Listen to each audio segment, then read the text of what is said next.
at the Apollo. You're gonna think of me. Sounds pretty miserable, bro. Do the right thing. Punish this little bastard Hook and write me a fat check. By the way, here's a photo of me with my best friend Al Sharpton. It means absolutely nothing, by the way. Blushing face. But somebody tweeted, he tweeted, Hook is a piece of shit, and then somebody tweeted this. Some woman, I dated a 5'8" guy who taunt every jack. Oh wait, I dated a 5'8" guy who taunt every jacked. 6'3" bro he met until they pulled their first back to beat him up. Whereupon my ex would go, hey, come on. I'm a little guy. I'm just a little guy. No, it's just also my birthday. I'm a birthday boy. It somehow always worked. And then Stokely just quote tweets it. Fuck you. Tony about, but who the fuck's in the background? It's Hook. It's fucking Hook. And then he's getting twerked on by some fucking broad.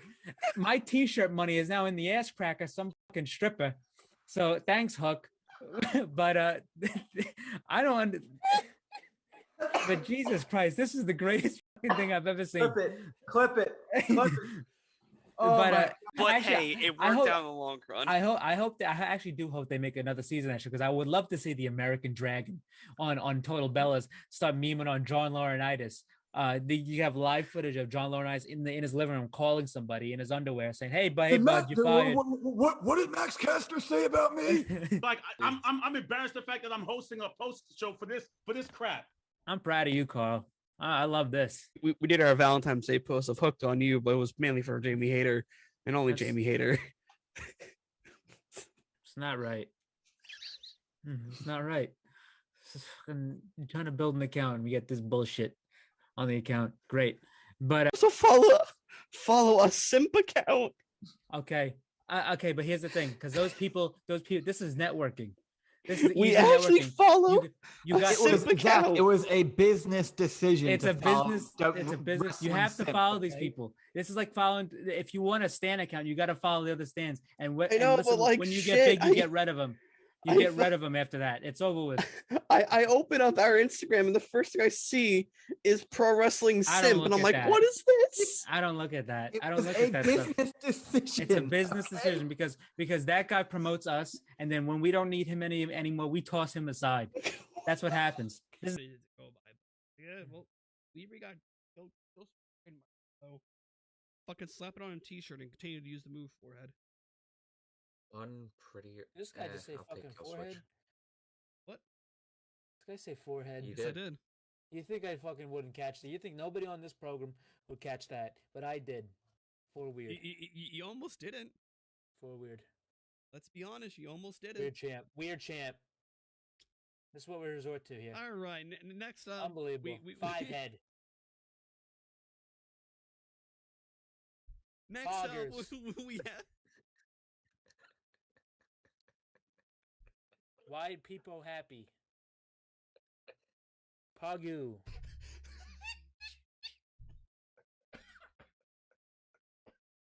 Weird champ.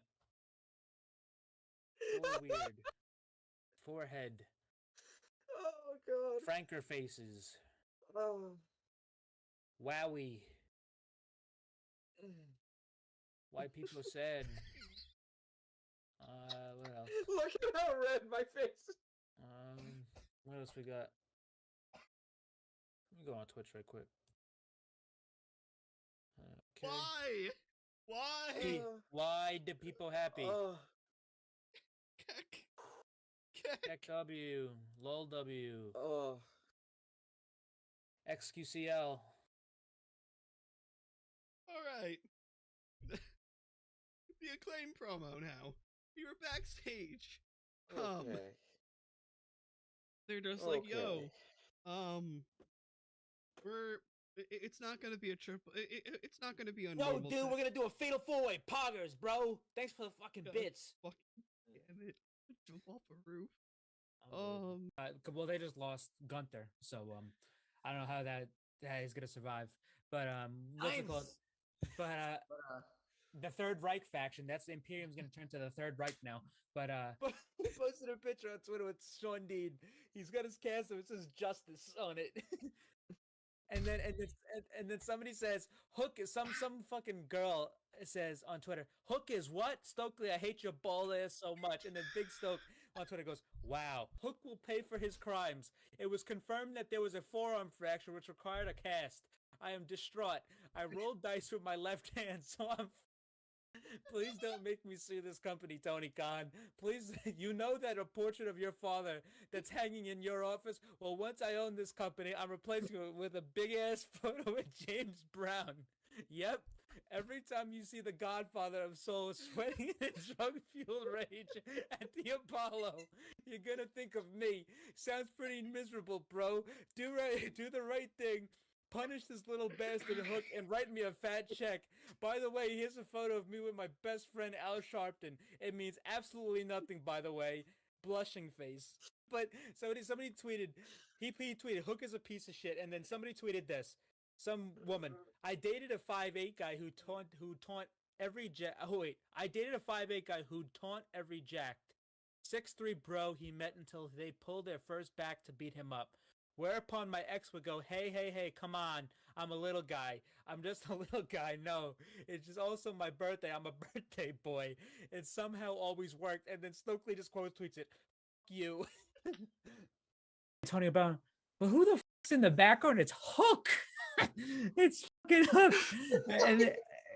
And then he's getting twerked on by some fucking broad.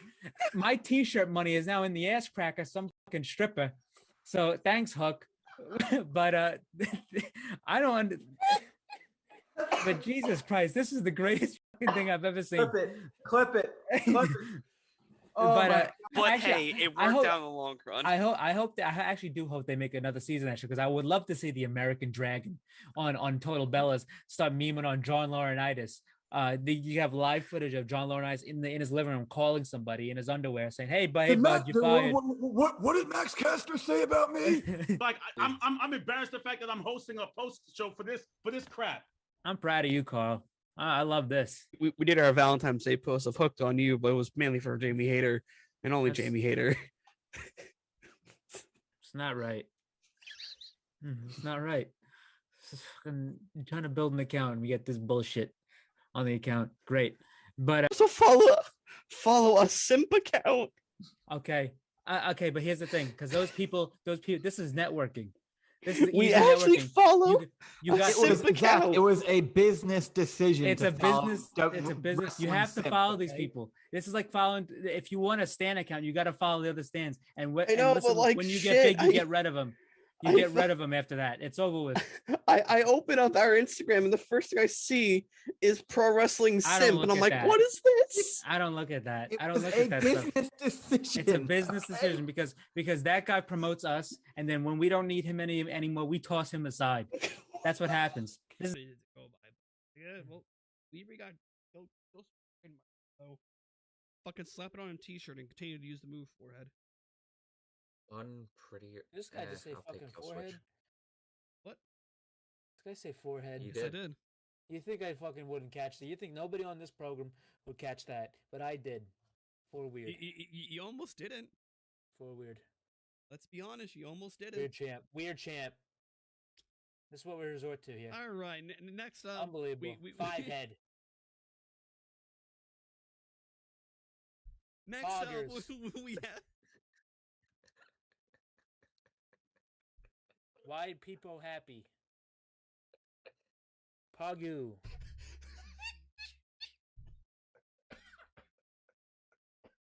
Weird champ. For weird. Forehead. Oh god. Franker faces. Oh. Wowie. Why people sad. What else? Look at how red my face is. What else we got? Let me go on Twitch right quick. Okay. Why? Why do people happy? Keck. W, LOL W, Oh. XQCL. All right. The Acclaim promo now. We were backstage. Okay. They're just like, yo, Okay. It's not gonna be a triple. It's not gonna be a Yo, normal. dude, we're gonna do a fatal four-way. Poggers, bro. Thanks for the fucking God, bits. Fuck, damn it! Jump off a roof. Well, they just lost Gunther, so I don't know how that is gonna survive. But what's it called? But the Third Reich faction. That's the Imperium's gonna turn to the Third Reich now. But he posted a picture on Twitter with Sean Dean. He's got his castle. It says justice on it. And then somebody says Hook is some fucking girl says on Twitter, Hook is what? Stokely, I hate your ball ass so much. And then Big Stoke on Twitter goes, wow, Hook will pay for his crimes. It was confirmed that there was a forearm fracture which required a cast. I am distraught.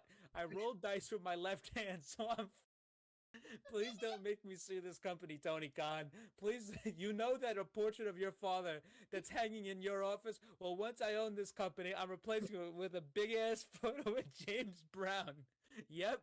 Every time you see the Godfather of Soul sweating in a drug-fueled rage at the Apollo, you're gonna think of me. Sounds pretty miserable, bro. Do the right thing. Punish this little bastard Hook and write me a fat check. By the way, here's a photo of me with my best friend Al Sharpton. It means absolutely nothing, by the way. Blushing face. But somebody tweeted, he tweeted, Hook is a piece of shit, and then somebody tweeted this. Some woman, I dated a 5'8" guy who taunt every I dated a 5'8" guy who taunt every jacked. 6'3" bro he met until they pulled their first back to beat him up. Whereupon my ex would go, hey, come on. I'm a little guy. I'm just a little guy. No, it's just also my birthday. I'm a birthday boy. It somehow always worked. And then Stokely just quote tweets it. Fuck you. Tony Brown, but who the fuck's in the background? It's Hook. It's fucking Hook. And then he's getting twerked on by some fucking broad. My t-shirt money is now in the ass crack of some fucking stripper. So thanks, Hook. But I don't but Jesus Christ, this is the greatest fucking thing I've ever seen. Clip it. Oh, but actually, hey, it worked out in the long run. I actually do hope they make another season, actually, because I would love to see the American Dragon on Total Bellas start memeing on John Laurinaitis. You have live footage of John Laurinaitis in his living room calling somebody in his underwear saying, "Hey, bud, you fired." What did Max Caster say about me? Like I'm embarrassed the fact that I'm hosting a post show for this crap. I'm proud of you, Carl. I love this. We did our Valentine's Day post of Hooked on You, but it was mainly for Jamie Hayter and only Jamie Hayter. It's not right. It's not right. It's fucking trying to build an account and we get this bullshit on the account. Great. But So follow a simp account. Okay, but here's the thing, because those people, this is networking. This is we actually networking. follow. You got it was a business decision. It's a business. It's a business. You have to follow these people. This is like following. If you want a stan account, you got to follow the other stans. And when you get big, you get rid of them. You get rid of them after that. It's over with. I open up our Instagram and the first thing I see is Pro Wrestling Simp, and I'm like, what is this? I don't look at that. I don't It's look a at that business stuff. decision. It's a business decision because that guy promotes us, and then when we don't need him anymore, we toss him aside. That's what happens. Yeah, well, we got go so fucking slap it on a t-shirt and continue to use the move. And that. It's Wednesday, guys. You know what that means. It's time for your weekly dose of the Pro Wrestling Injection right here on the Pro Wrestling Injection YouTube and Twitch. As always, I'm here joined by my illustrious panel of co-hosts. To my right, we have Mr. Marathon himself, Mike, and then down below we have the Goon Christian. A lot to get into today, a lot of news. The news is going to be the main portion of this. I guess let's just get the bigger one out of the way, because that's going to be our whole meat and potatoes.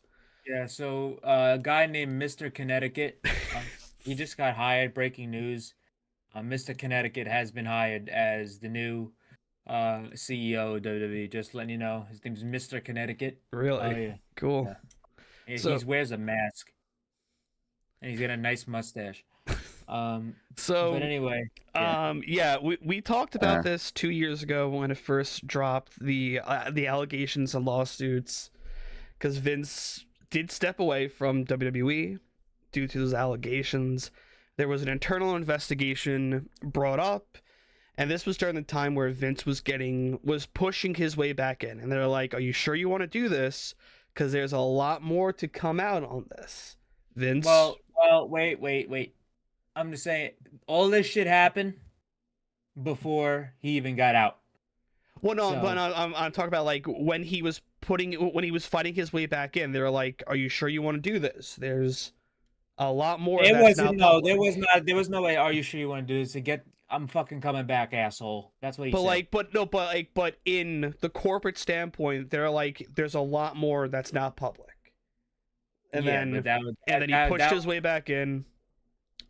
Then Thursday, legit after we finished recording, as soon as I woke up, there's the news that Vince McMahon is a fucking creep.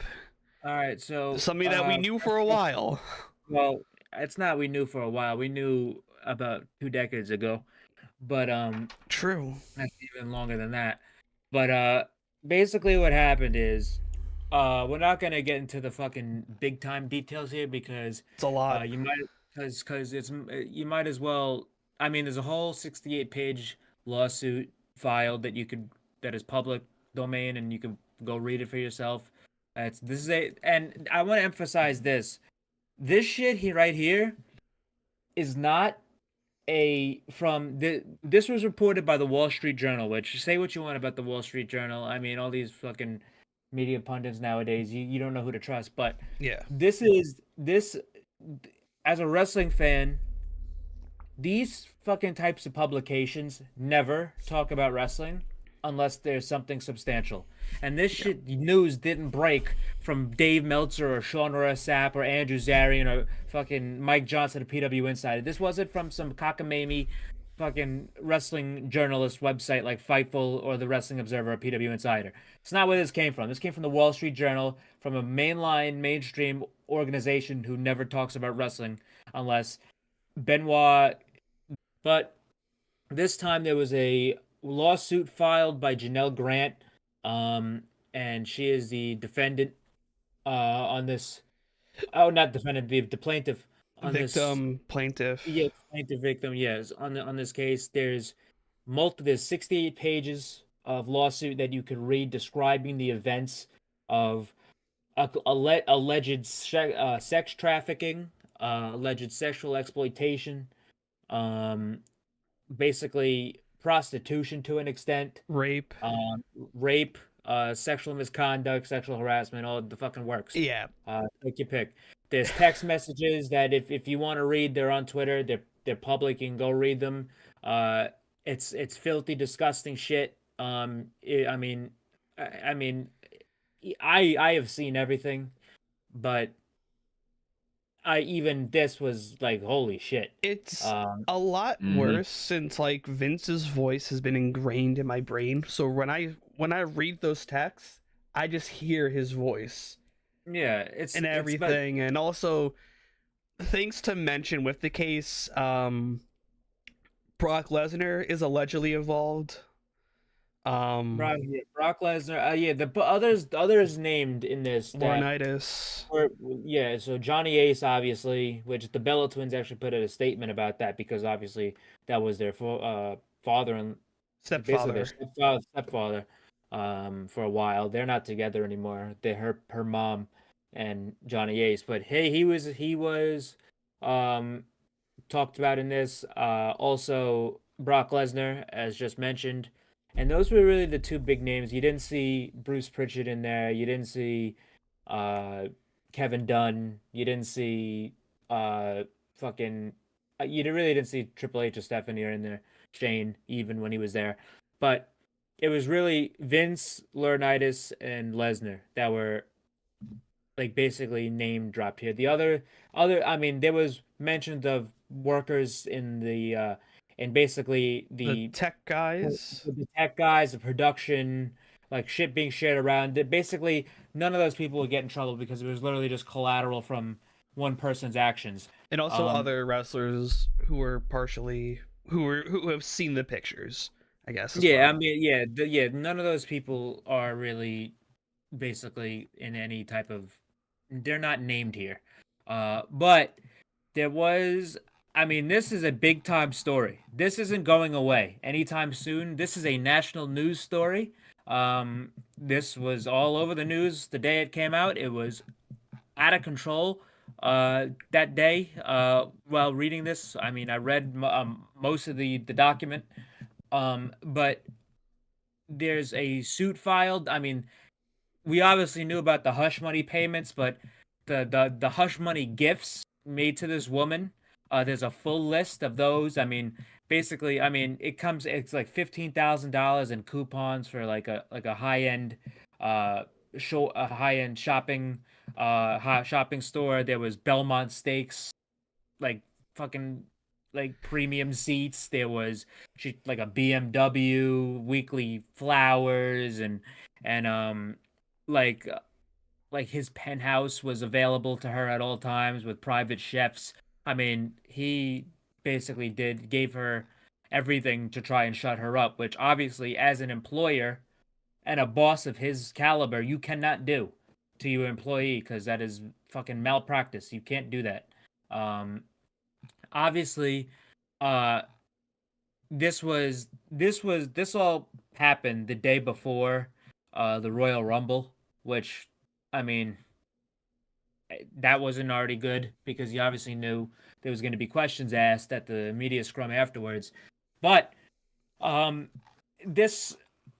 was one thing in the document that was rather damning, that actually could be kind of a stain on basically Triple H and Stephanie, and that is that this Ms. Grant would claim that she was never interviewed during the investigation, and the investigation was by a third-party firm. However, the investigation was led by the board of directors, where Stephanie and Triple H head. So I don't know what's going to play into that. I don't know how many people knew about this. If whoever did should be gone. If this is all this alleged stuff is true, which, I mean, with this guy, I mean, and this amount of evidence probably is, and it's a big time thing. Obviously, it's a horrific situation. Repulsive doesn't even begin to describe it. Triple H was asked about this at the media scrum, and he said he wanted to focus on the good, which was the Rumble that night. He had a very bad response to it. Yeah, it wasn't a good response, which obviously I wasn't expecting an answer. Neither was I, but nobody was expecting an answer, but it was supposed to be. But when I expected him to have a PR, like basically drilled in his mind response. I mean, at the very least, you have to say there's an investigation currently going on, and I cannot comment at this time. Like, if I'm being honest, at the very least, that has to be said. If I'm being honest, you want to know who was and people made this comparison. And I'll make this comparison. Tony Khan had a better response to the Jericho stuff. He did. Than Triple H did to this. I get it. Yes, it is a legal matter, and Triple H cannot talk about it. But that's what he should say. This is a very serious legal topic. I am not at liberty, nor am I within the rights to say anything at this time. Yeah. So at least say that. Tony Khan say like, "Hey, I can't make a comment right now. Please respect that." Yeah, at least Tony Khan said, "I can't speak to unsourced internet rumors," so he addressed it without addressing it. Yeah, but I mean, even Triple H completely avoided Tony's wasn't even like. No, it wasn't great. It wasn't good, but it was better. That's the thing. This is people making that comparison are just stupid. This is this is a way worse situation by 100-fold. This is apples to oranges here. I mean, what the Jericho stuff? Number one, wasn't even anything bad. And even if Jericho committed what he was alleged to have done, that is not a criminal offense. It's just weird. That's it. This is fucking rape. This guy should be locked up. Allegedly. Just like and more takeaways from the lawsuit.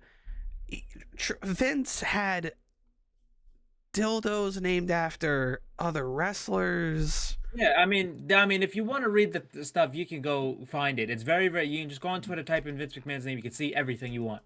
But I mean, it's something that is not going to go away. Obviously, this is not what the company wanted. A day after they made the Netflix deal, and The Rock just signed on and became one of the board of directors of TKO.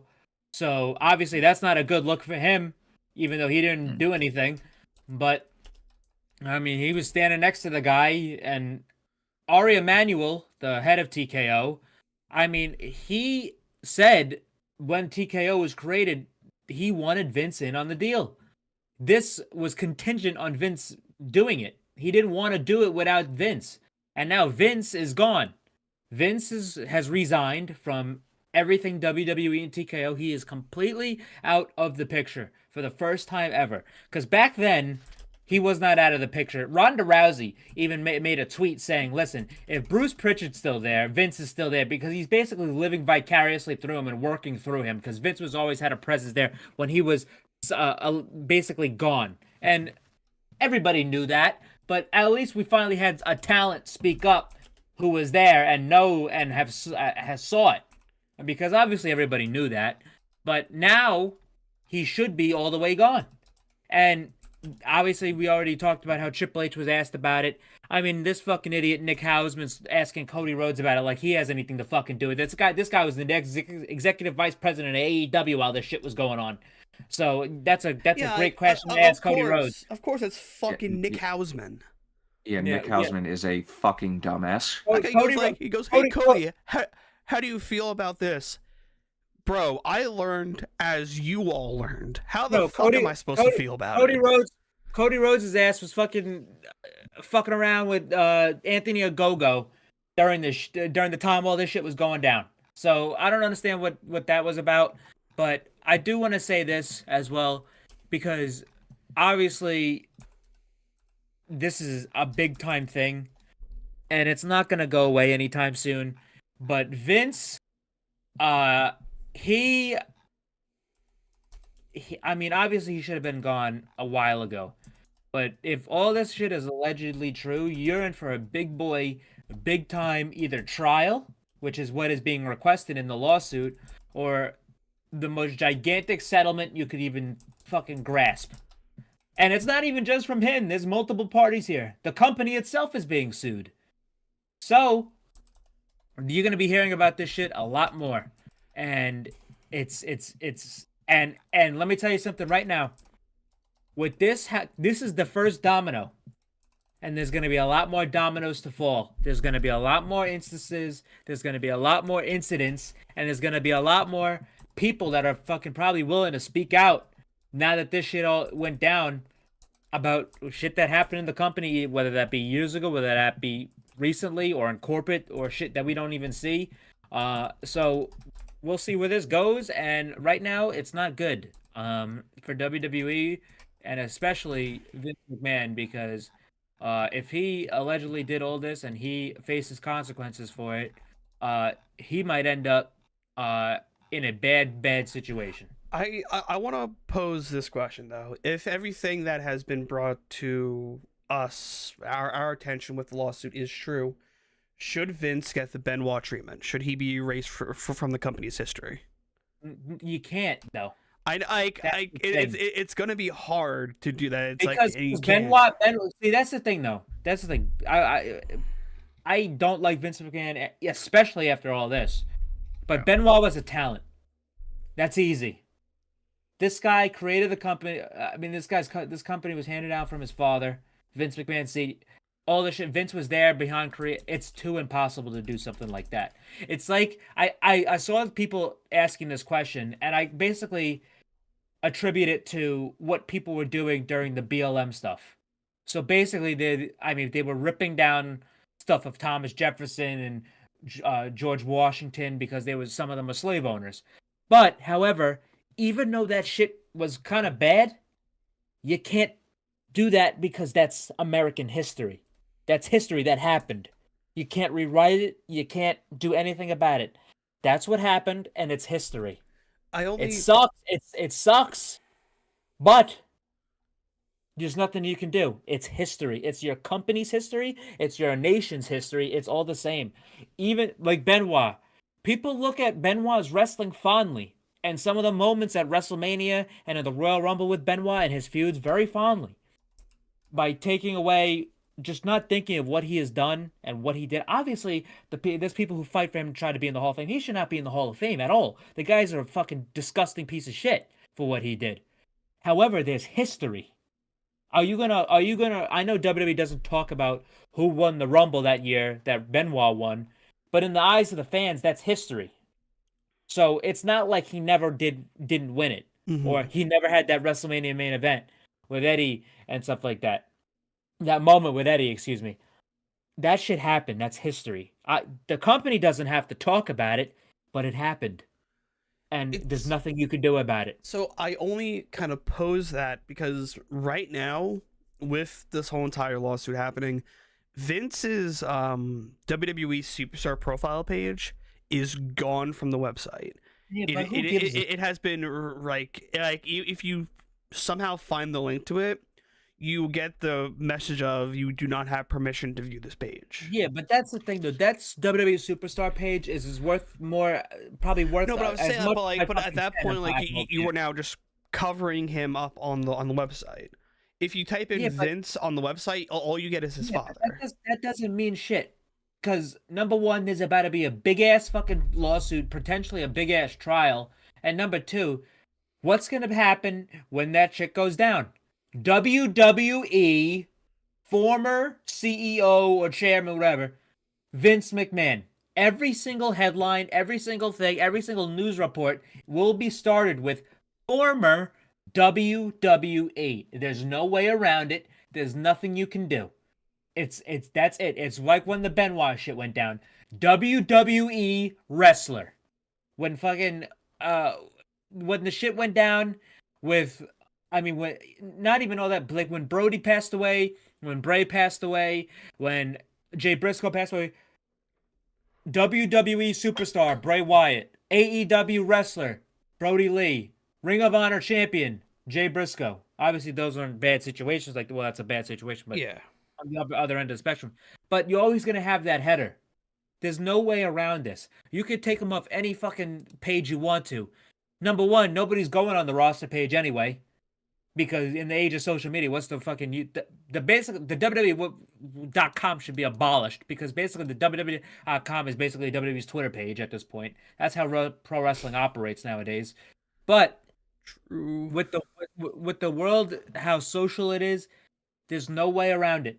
Vince McMahon is a gigantic, more than gigantic, he's an enormous piece of wrestling history and WWE history, and you can't take that away. And I'm not saying that as a positive thing, because for about all the positives Vince brought to the business, there's about 90 negatives that he did that's even worse, that outshine the positives, because I don't fucking like Vince McMahon. Fuck Vince McMahon.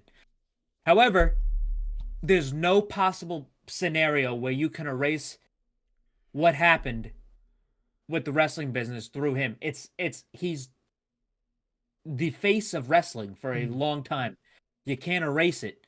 And the company will never have to talk about him again. People, the talent, the backstage will never have to speak his name again. However, us fans, I mean, we're not that stupid.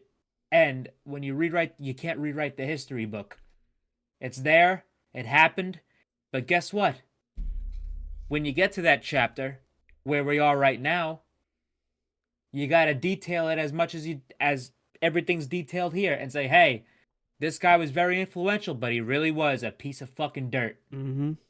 And let me tell you something, a lot of nations, a lot of world leaders were the same thing back in a long time ago. That's why you see people trying to take down fucking statues and try to deface shit, even though maybe these people have a right, not a right, but have good intentions, saying like, oh, this guy was a bad guy, but listen, you can't do that because it's history. It shows you how far you've come and how far a people and a place has come from doing that. So you might as well keep it, because how are you going to rewrite history? True. It's going to be like a very difficult time. And remember, like, everything that we have said is all allegations. We won't know until things are further solidified with the legal trial. Yes. Two very quick things before we move on.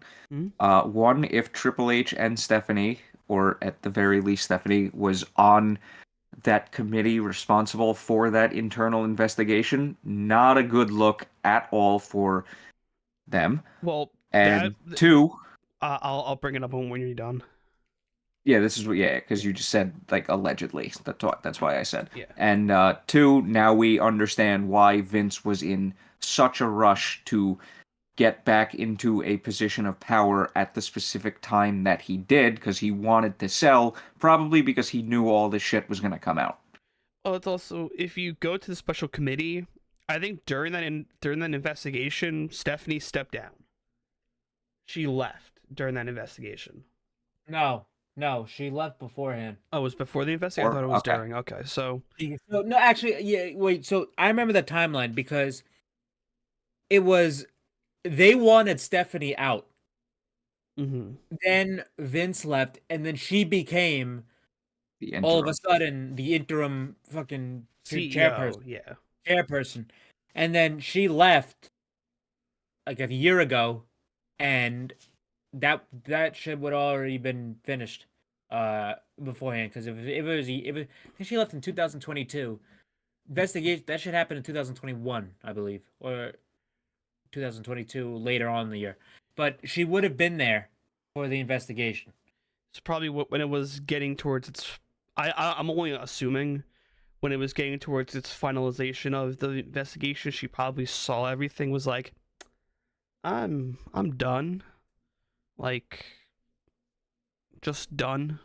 And I don't blame her, because you're seeing that your father has done some malicious stuff and very disgusting, disturbing stuff, and you want no part of it. But let's get into more brighter side of things, and that is to all of the people who lovely and painstakingly predicted that Sasha Banks, Mercedes Moné will return at the Rumble. Get fucked and stay fucked. We don't need to be saying all that. Nah, we do. I love how that was. No, we don't. Yes, we do. I mean, they don't, because that's. I mean, people had a right to think she was coming in. I mean, it was. I mean, I would have. Look, I know pro wrestling is fake, but I would have bet money that she wouldn't have been at the Rumble, because we're seeing the exact same situation. Well, almost the exact same situation play out that happened with Jay White, where a deal was supposedly in place and talks just fell through out of nowhere. And in his particular circumstance, 2 weeks later, he showed up in AEW. Happened with Jay White. Yeah. They never talked to the WWE. Never talked to Jay. So, listen, people had a right. That is not what was reported at all. Yeah, no, it was cleaned up after the fact. But what's it called? I will say this. People absolutely had a right to think Mercedes was coming in. It was more of a what if than even people thinking that Okada came in, even because obviously Okada wasn't under contract. His last day of his contract is today, but he still has 2 more dates for New Japan. However, Mercedes, obviously, Trinity came back. Well, Naomi, she came back in the Rumble. And she just was in TNA. Obviously, Mercedes and Naomi walked out together. And obviously, they're very good friends. As well as there was a big storyline going on with Bayley. She needed help. Her friends might turn on her. Obviously, people would think it was Mercedes. So if you're not up to, I mean, if you're not in basically in all the know when it comes to these reports and stuff, you would probably think, oh, maybe Mercedes is coming back, because she hasn't been around in a while, and she hasn't had a contract anywhere yet. Also, it's all the tribalism. It was terrible. I mean, obviously, I didn't think she was coming in because I saw the report saying that somebody within WWE said they're not interested in contract tampering. Basically meaning that Mercedes is probably already under contract with AEW and they're just waiting for a place to debut her. And and it's, I mean, people had it right, and there's nothing wrong with that. Also, a lot of people were getting worked into a shoot with the MJF shit. Obviously, that's a big time work. But yeah, I don't think it's anything bad that people thought Mercedes was coming in, because it was a very, very touch and go situation for a little bit until it got cleaned up by Sean and Andrew and saying that she's basically already under contract, and we might have more information on that next week if shit goes to plan, or maybe by the pay-per-view. Well, because I'll there's two things we're gonna discuss when we get to the show. yeah. And it has to do with money. But yeah. But just talking about the Rumble, quickly, they had Jordan Grace from TNA, the TNA Knockouts champion, in the Royal Rumble this year, which this is the second time this has happened. In 2021, they had Mickie James in there. Actually, no, 2022. Mickie James was in the Rumble as the Knockouts champion while she was under contract with TNA. Well, not under contract. She had I think she was on basically a per appearance. Jordan Grace, however, is under contract to TNA. So it was a little cool thing. I hope they do this every year. I hope they add it to the men's too, like maybe have the Impact World Champion, the TNA World Champion, show up in the men's as well, not just the women. So it was cool to see Jordan Grace in there. Obviously, she did stuff with Naomi because that was who took the title off Naomi. Jordan Grace is a very good wrestler. I mean, I've seen a bit of her. I've seen a couple of her matches. She's very good. But yeah, it was a cool thing for them to have some TNA involvement. WWE and TNA are not working together. So it's probably just a one-off, like how the Mickie James one was. So it was just a cool thing. Andrade came back in the men's rumble as expected. Jade Cargill debuted in the women's rumble. Kept their same presentation as well. Yeah, and there was there was a lot of, it was actually funny. There was a lot of AEW influence in these rumbles. And then at the end of the men's, obviously it came down to Cody and CM Punk. Cody Rhodes ended up picking up the victory, and during the process, CM Punk sustained a fucking injury, torn tricep. Another one. Triceps. Another torn tricep. Same arm too. Yeah, so it's really. Yep. So it's the same arm Yes. he tore the triceps with, back at Brawl Out. That's the last time he tore his triceps, is literally a Brawl Out in the match with Moxley. So yeah, that's bad luck. He's off the Mania card. He needs surgery.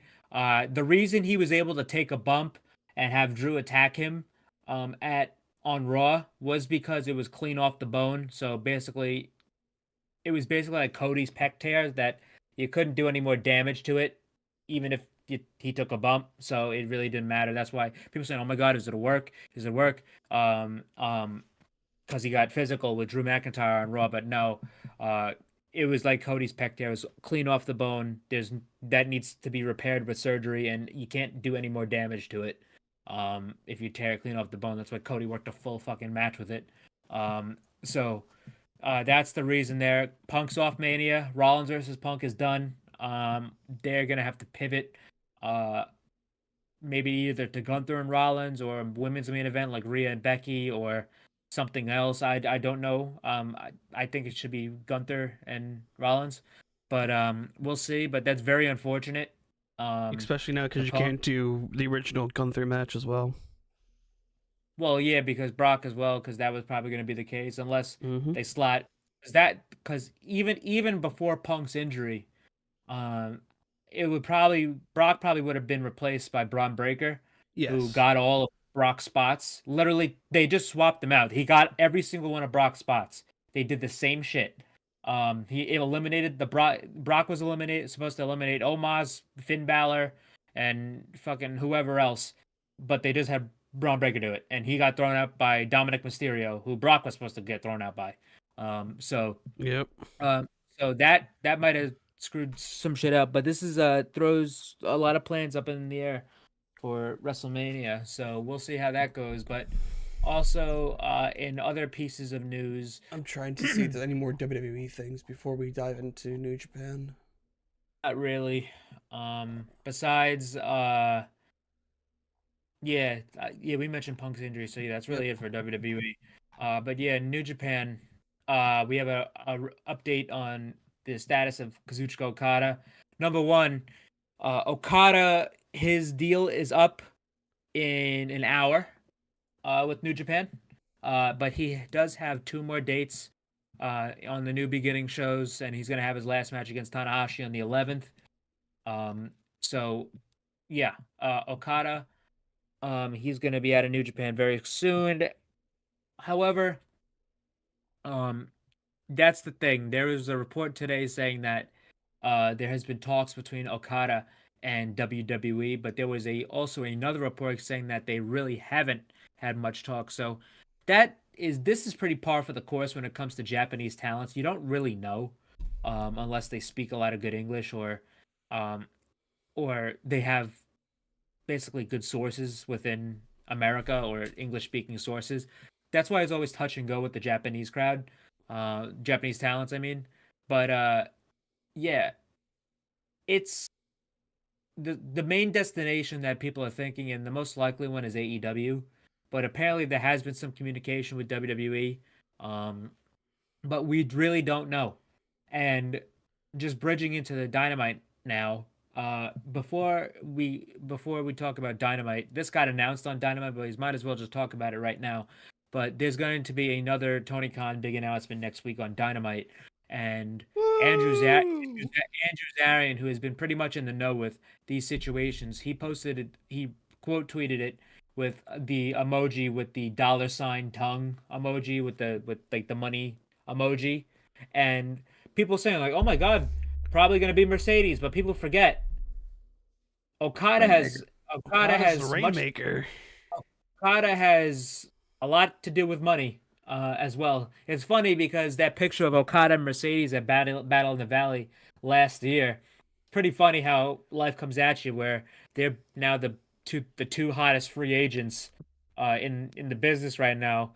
So number one, next week, I believe I believe that it'll probably be Mercedes.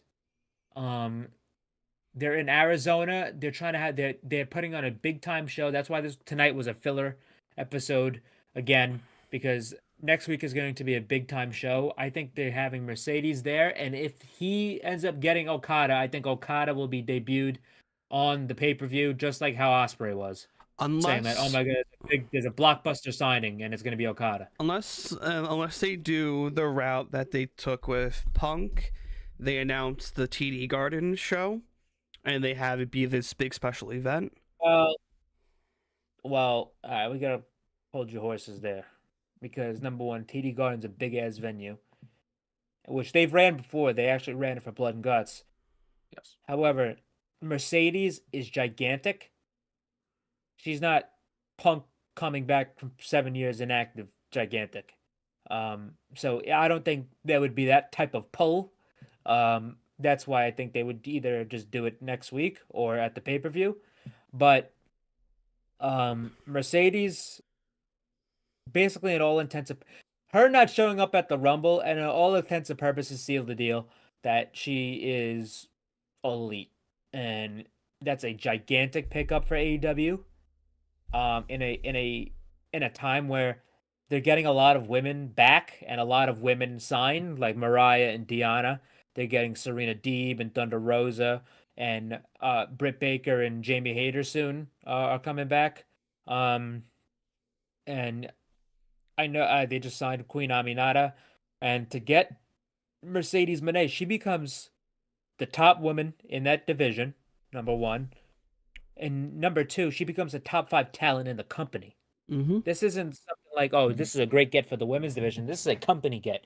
She's going to be on all the posters. She's going to be on all the graphics. She's going to be on all the everything. She's going to get her action figures quickly. She's going to be put in the video game. She's going to be all over t-shirts. Mercedes is a brand.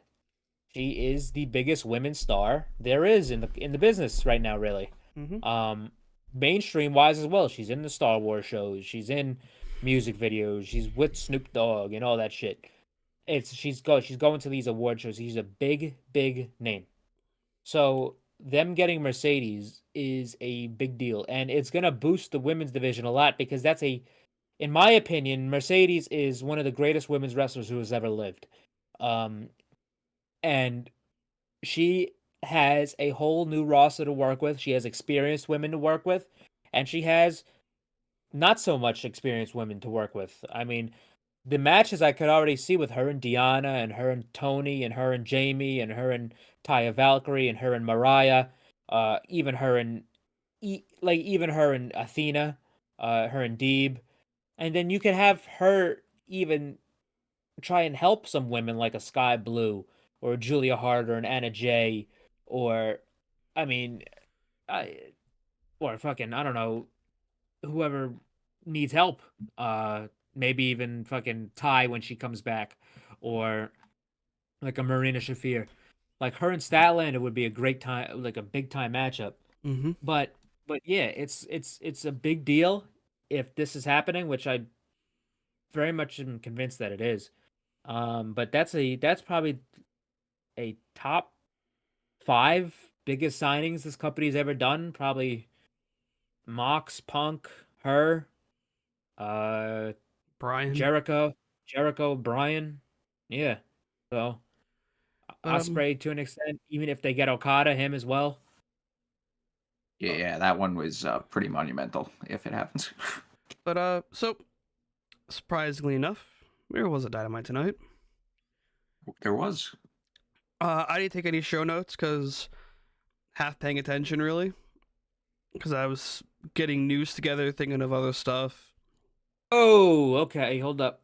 Oh God. Officially, the rankings have been posted and released. Yes. Okay. So first off, here's the rankings. The men's championships, we have Swerve Strickland number 1, Hangman Page number 2, Adam Copeland number 3, Jon Moxley number 4, and Roderick Strong number 5. For the women's championships, we have Deonna Purrazzo number 1, Thunder Rosa number 2, Hikaru Shida number 3, Sky Blue number 4, and Mariah May number 5. Tag team champions, Sting and Darby Allin number 1, John Silver and Alex Reynolds number 2, Bryan Danielson and Claudio Castagnoli number 3, Private Party number 4, and Orange Cassidy and Trent Beretta number 5. And for the trios championships, we have Bullet Club Gold number 1. There you go. What I've been saying this whole thing. The Hardys and Mark Briscoe number 2, Dark Order number 3, FTR and Daniel Garcia number 4, and number 5, the House of Black. Also, I do want to point this out. Collision on Saturday was one of the best collisions they've ever done. It was an excellent show. It was unbelievable, to be honest. The cage match at the end was fantastic. Mariah's match with Lady Frost was great. The Yuji Nagata versus Bryan Danielson match was 10 times better than it had any fucking right to be. That match is it's in my opinion, it's one of the match of the year contenders right now. I mean, I thought that match was fucking incredible. But yeah, it was a great show. Go check it out. I probably would have enjoyed it more had I not been fucking exhausted when I watched it. So I might just have to go back and watch it. So again, we kick off tonight's Dynamite with Jon Moxley taking on Jeff Hardy. Just a fun match, I will say. It was fun. Definitely Jeff has gotten his footing. He's no longer getting too gassed up during matches. Also, god damn it, they had to do the Gage spot, and I hate it. With the twisting of the pen inside the ear hole. Randy Orton did the same shit with a screwdriver at Hell in the Cell, like I remember watching 6 years ago. I remember watching that on the Bosie's bus. I was showing my friend it, and he was fucking like gagging. He was funny as fuck. Cause it's so fucking gross. Nah, that shit was hype, bro. That's fucking Mox, bro. What the fuck do you think?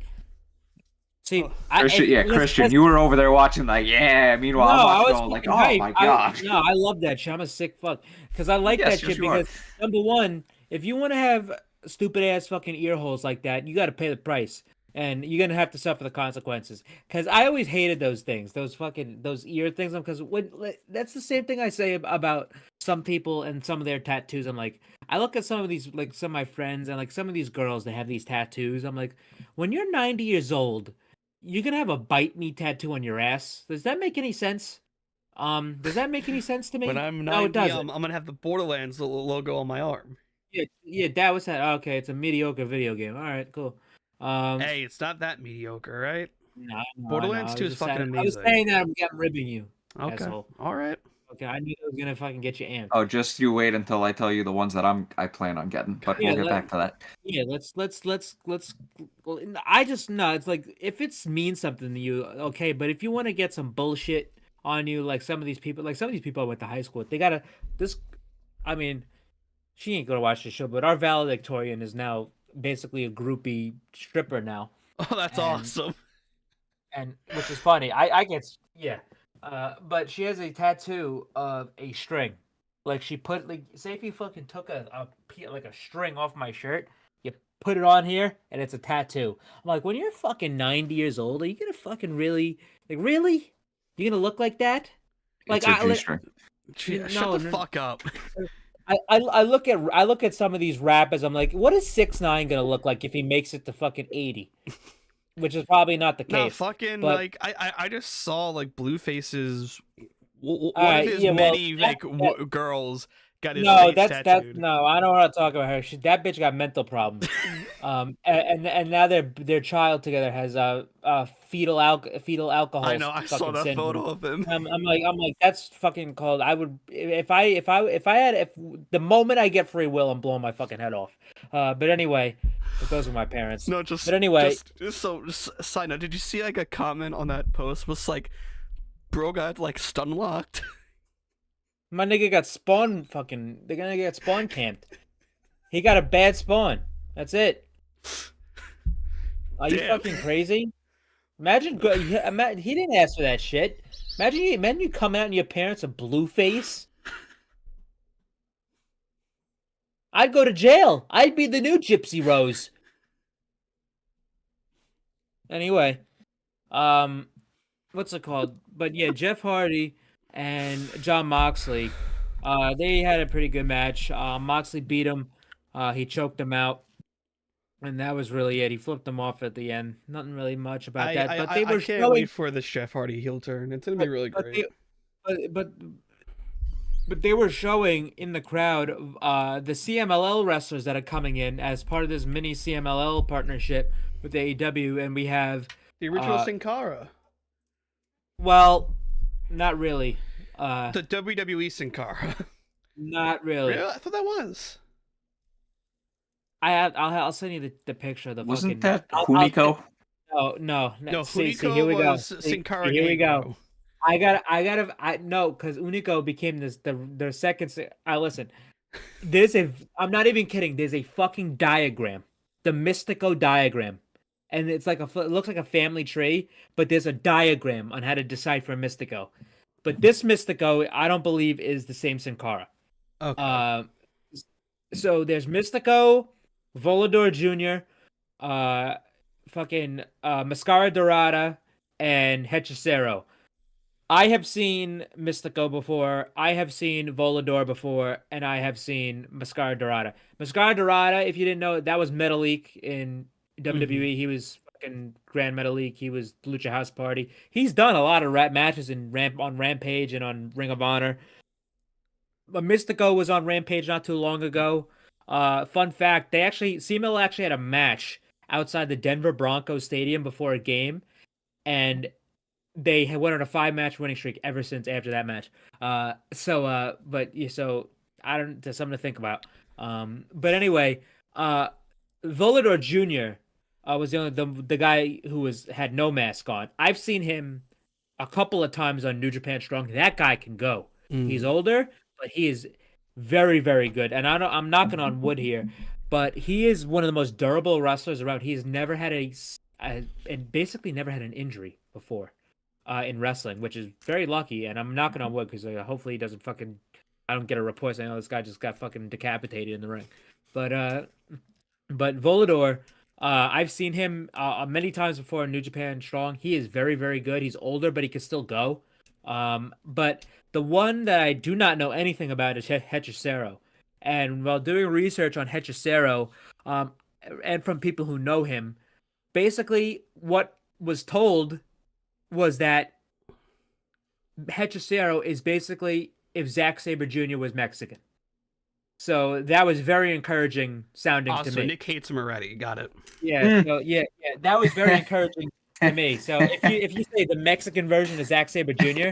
and you're putting him against Bryan Danielson on Collision this week, that sounds good to me. So that's the CMLL talents that are coming in. They hopped the barricade after the match and jumped Jon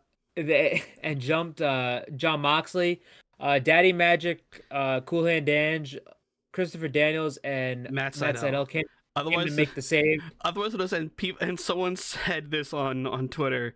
The We Have Blackpool Combat Club at Home talent came out. Yeah. So basically, it was just setting up their Rampage match because they're gonna lose to the CML guys on Rampage. Yeah. But it's cool. They're doing like this mini CMLL invasion, and yeah, we'll talk about that more when we go to the rundown. But we have breaking news. Breaking news from Max Caster.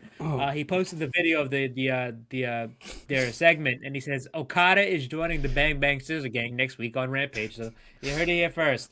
Okada. I wanna make something of a very funny point. So when Moxley got jumped, Excalibur said, the Blackpool Combat Club is not here today.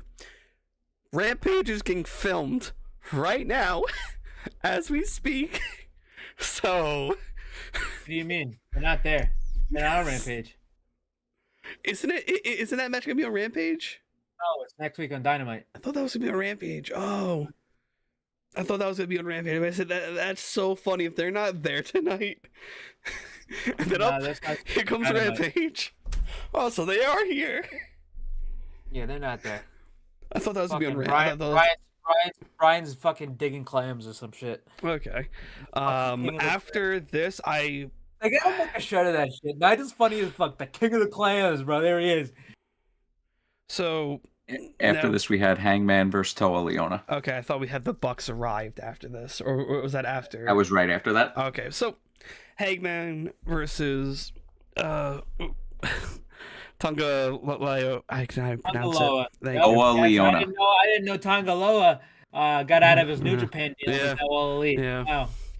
Fucking this guy's racist against Samoans. Fuck it all you, look the same to you. I'm so tired. I've been working nonstop. Yeah. I had my 2 days off, and I'm so happy. I can still decipher my Samoans. However, Toa Liona, he was in the ring here. This was his first ever singles match in AEW.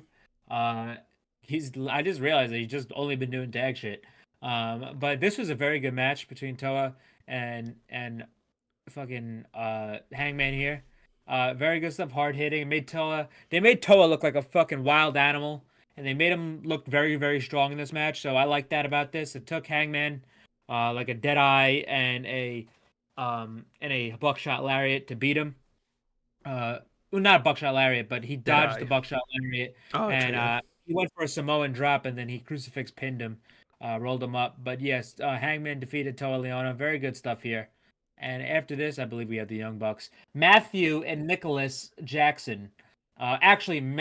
Nicholas Lee Jackson. I remember that one from the book, also because my middle name is Lee as well. And we had Matthew Ranjan Jackson, which that's a shoot. Yeah. That is a shoot. That is his shoot middle name. Did the PA do the shoot names for them to send Massey to them? Because No, I zoned. You're going by Jackson. Okay. They're not Their doing mass- God-given names are passport names. That's a little too fucking. That's a little too K-Fizz. So a little too much. It's a little too much inside baseball there. But anyway, they got that rundown. They were mouthing off at this guy. They were jaw jacking at this guy. At this, and he gave him a fucking filthy look. He won't be employed next week. $500 fine, and they won it by the end of the night. Yeah, so yeah, he's getting a fine. I don't know who the fuck they think they are. They're not Bryan Danielson. Yeah. But anyway, after this we had Commander versus Wardlow. And Please tell me you guys heard the botch on the ring entrance. So yeah. Yes, I did. But this is actually this match. I mean, it was kind of just a Wardlow squash. Mr. But Wardlow, longer. Mr. Mayhem, Wardlow. After the match, not after the match, but near the finish, fucking Commander hit a Phoenix Splash right onto Wardlow's. His knee crashed onto Wardlow's throat. The first thing I thought of was the Rob Van Dam Triple H spot from that not spot, but not botch either, but it was just a fucking freak accident. Rob Van Dam gave the 5-star frog splash to Triple H in an Elimination Chamber. His knee came right down on Triple H's throat. That was the first thing I thought of. But after that, Wardlow picked him up for the last ride, powerbomb. And his knee buckled. His knee buckled, and he put him down. He couldn't. He was it was an ugly looking powerbomb, but he just pinned him.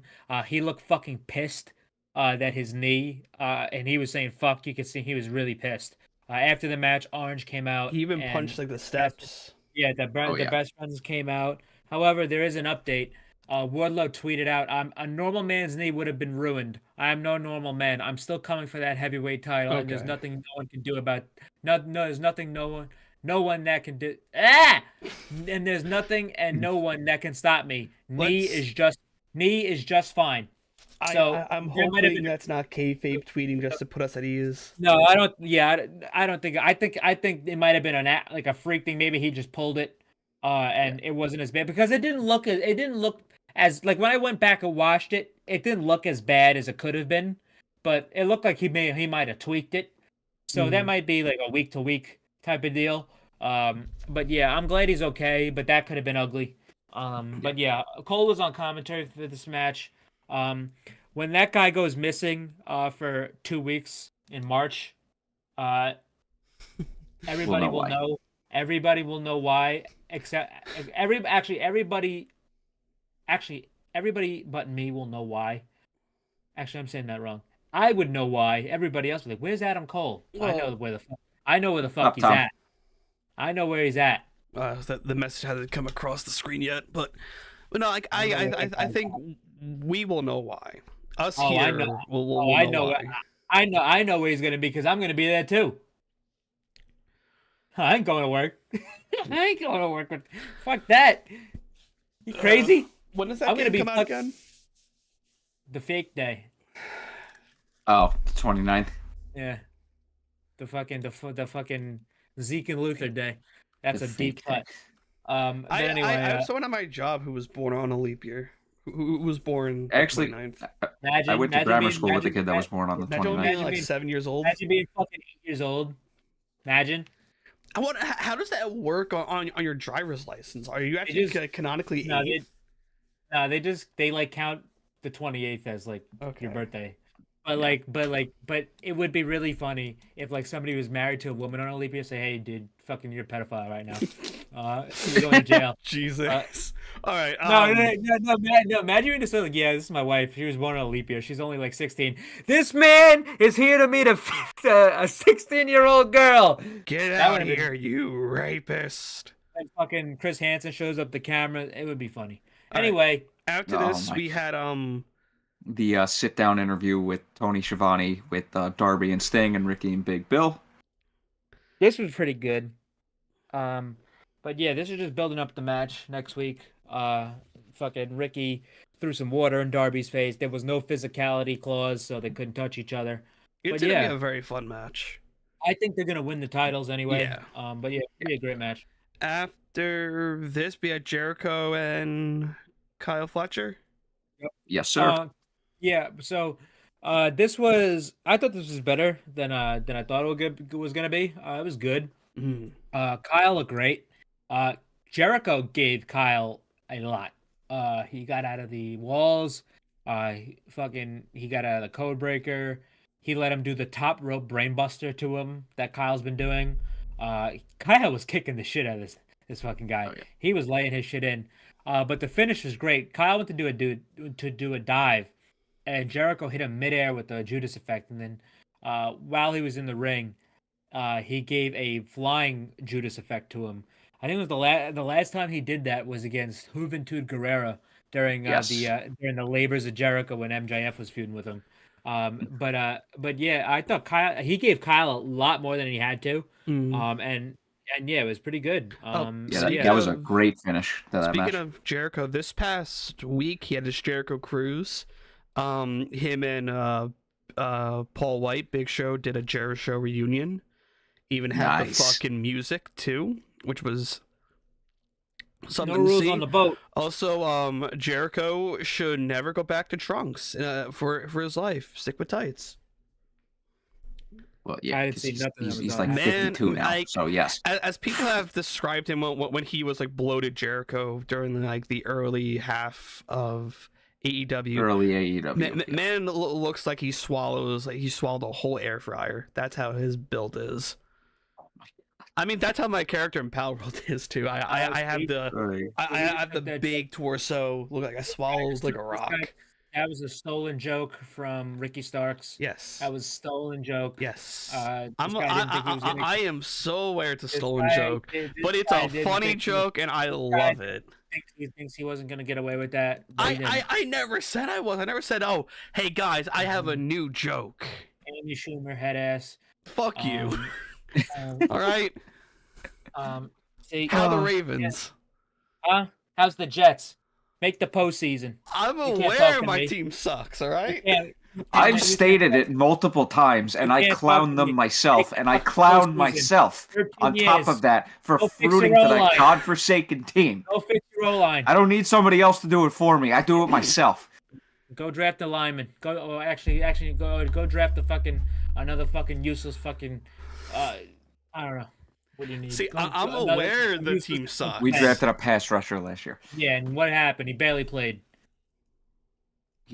He honestly might be taking over Bryce Huff. Huff's role this year, but I don't want to think about that right now. But anyway, after this we had the Deonna and Toni vignette. Just talking about the tattoos. Basically, and then after this, we had one of my favorite parts of the night. The bang, a scissor, a gang. I completely disagree. I thought this was a waste of a segment. I fucking loved this. This was Also, can we talk about the disrespect to Carblade? Dude took a fucking header out of the ring. He took it a Bushi bump. He's a fucking asshole. He took a header. He got fired.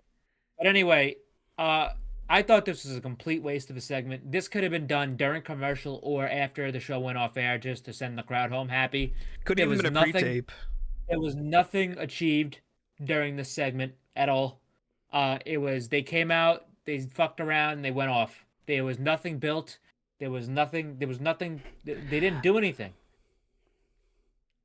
Like nothing happened. I think it could have been maybe because the segment after Wardlow and Commander ran short. Maybe there's supposed to be more happening. Wardlow and Commander that was maybe there was supposed to be more happening, but they put a hold on it just to make sure Wardlow didn't get fucked.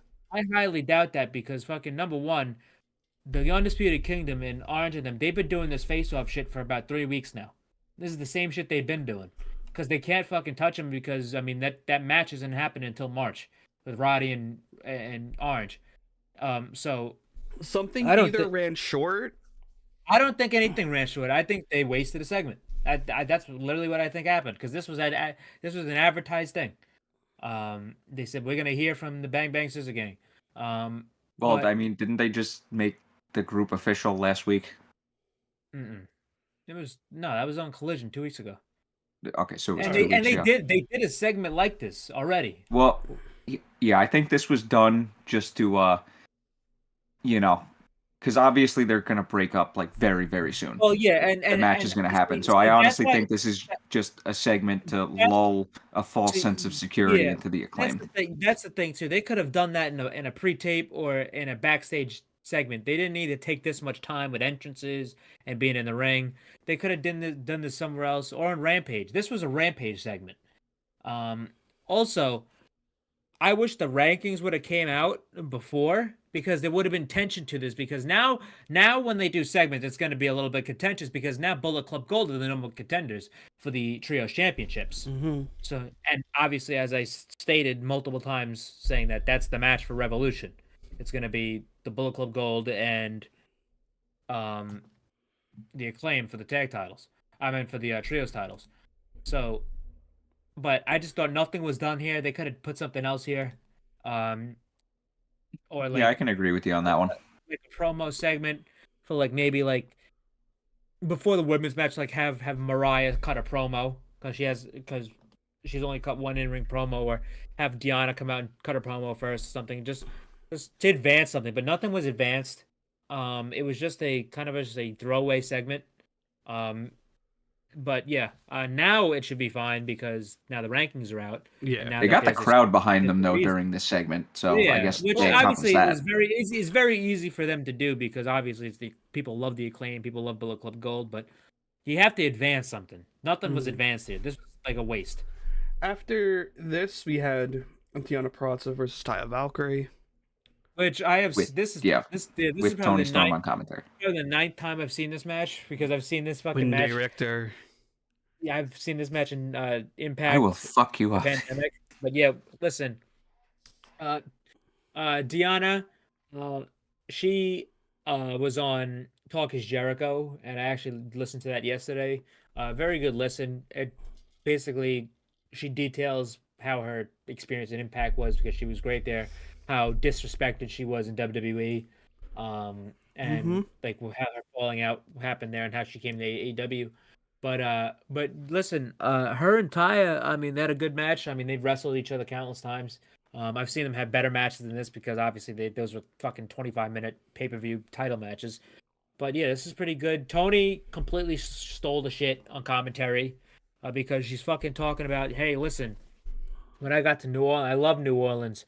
They gave me some beads here, and I'm not talking about the necklace. I'm like, I couldn't fucking believe what I was hearing on commentary. There's another thing unhinged. So Taz was losing his fucking mind, like laughing his ass off on commentary. Her fucking post-match interview last week, when she talked about her massage, that's a full body massage.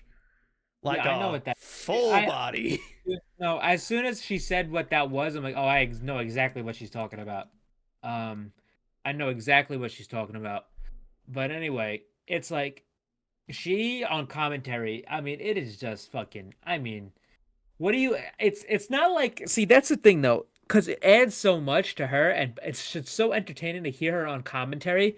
But the only thing bad about it is it kind of takes me out of the match. It's like, I'm not watching, like, I'm watching the match, but I'm like, my attention is like 50-50 on the match and on her commentary. So that's like a 75-25 split. I don't know if this was on TV or during Picture in Picture, but you had Excalibur fuck up Jeff Hardy's name. Jeff Harvey. Oh yes, I love Jeff Harvey. It's my favorite wrestler. That's not the first time someone has said that, and it most certainly won't be the fucking last.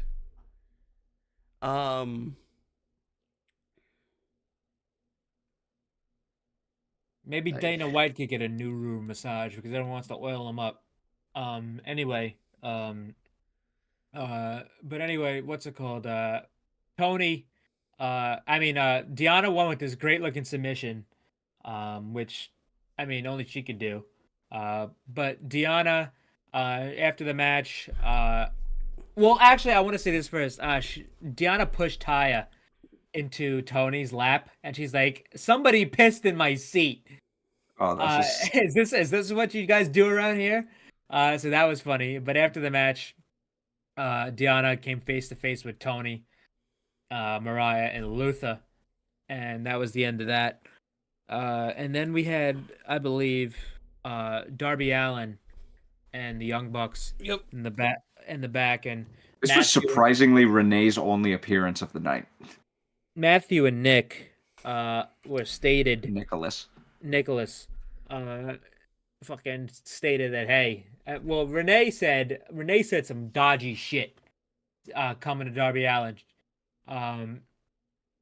but she wanted to ask, she wanted to ask him about his admiration for the Young Bucks, and Darby's like, what the fuck? Basically, like, what are you talking about?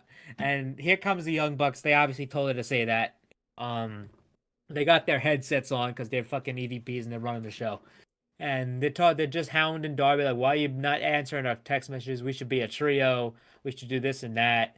But Darby basically said, in all intents and purposes, he fucked off. But yeah, they're just building up the Darby and Sting versus the Young Bucks pay-per-view match. So that's gonna start getting going after the title win, probably next week. And then after this, I believe it was time for the main event. It's time. But before that, the main event. Before that, just the Rampage rundown. You're gonna get Queen Aminata versus Willow Nightingale. It was a funny segment with Statlander and Stokely on Stokely's Twitter on AEW, and him giving out Willow shirts outside of the venue. $70. Who got $70 for a T-shirt? Private Party versus Top Flight, Ricky Starks and Big Bill versus Silver and Reynolds, and you have Mystico, Mascara Dorada, Hechicero, Volador versus Cool Hand Dange, Daddy Magic, Matt Sydal, and Christopher Daniels, and we're gonna hear from Orange Cassidy and the Best Friends. And on Collision, we're gonna be getting Bryan Danielson versus Hechicero. We're gonna be getting Brian Keith, the Bounty Hunter, versus Eddie Kingston. And I believe that's it for now. Collision. Yeah, and then they announced some stuff for next week. To be honest, though, I think we should also just bring back the segment of old Stokely's Twitter. I'm not going to pull it up. But, man, fucking, his Twitter went crazy this past few days. You had someone of saying, Stokely, kindly leave my woman Chris Statlander alone. Yeah, we didn't even... Jesus. The roof. Your message in the group chat about that was fantastic, by the way. His brain got to be sizzling like a fajita plate on chilies. I don't even remember what I wrote. I will read it. Oh, I do. I'll read it. Oh, I do. I'll take the heat from it. I'm quoting someone. I'm not saying it directly. It was... I can't read it, actually. It's too funny. It's too funny. Okay. We got a retard off in progress. Oh, yeah. Well, because it's true. So pretty much, yeah. So Stokely replied to that. Well, screen recorded it, then tweeted, his brain got to be sizzling like a chicken fajita plate of Chili's. Underneath it, he tweeted, arriving to the building in a Blade cosplay with a pocket knife and nunchucks. Feeling is restored. And then what we talked about just a little bit ago, him and Statlander handing out the T-shirts of Willow outside, and Stokely. I would love to work with Stokely. He's like a newer version of R-Truth doing goofy shit. If you give him anything funny, he will turn into fucking gold. I love Stokely so much. He's so funny. Probably. Also, there's a breaking quote from the Rumble. Logan Paul said to Paul Heyman as he was walking back from Gorilla. Oh, I thought it was. No, because that match. No. It's Paul Heyman said it because that wouldn't make any sense. Oh, because I know. I forgot the match order. the fatal four was before the. I thought it was Logan. after And the. the funny thing is, Logan did because the fatal four was kind of trash. Oh yeah, yeah. I completely forgot the order, but yeah, because that fatal 4-way sucked. All right, so it's time for the main event. We had Swerve Strickland taking on a person of Hangman's choice. It was alluded to throughout the night. Hangman said to I think Taz or Excalibur, Swerve would not be able to last 4 minutes and 20 seconds with this guy. This guy Actually, is funny enough, this guy's the whole effing show. I came across a clip on Twitter, not Twitter, YouTube, I think, and it was basically one of those shorts or reels, whatever platform it was on, and it was basically RVD in an interview telling the story of how he came up for the name, the fake reason how he came up for the name that he had to tell to Vince with him and Mysterio's leg drop of being the 420. Well, 4 legs, our combined shoe size is 20, so there you go. I thought that was hilarious. Small feet, but so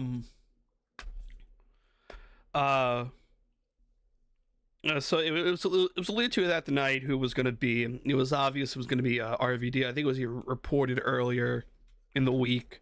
RVD was going to be facing Swerve, and this was a very fun match. And also, Hangman appeared on the Tron and said to Swerve, that not only do we get to pick the opponent, we get to pick the match type.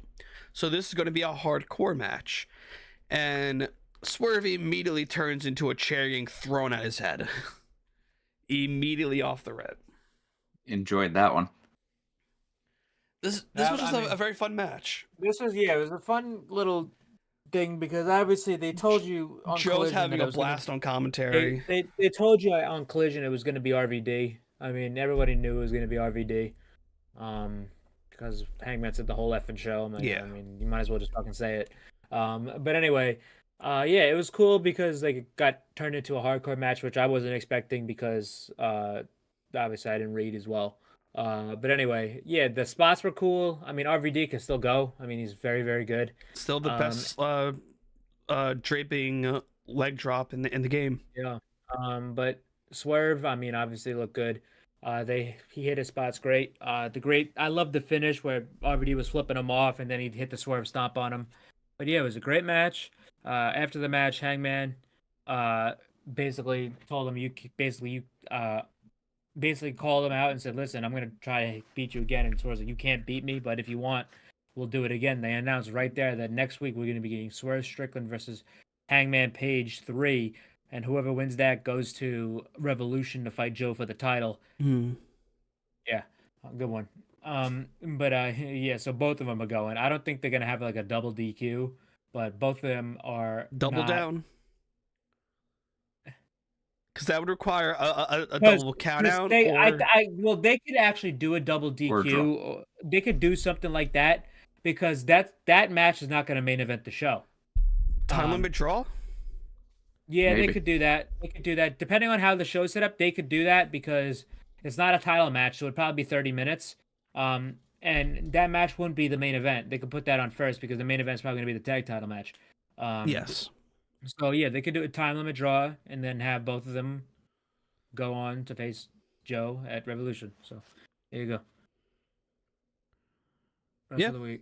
But the wrestler of the week, I'm gonna give it to Kenny Omega.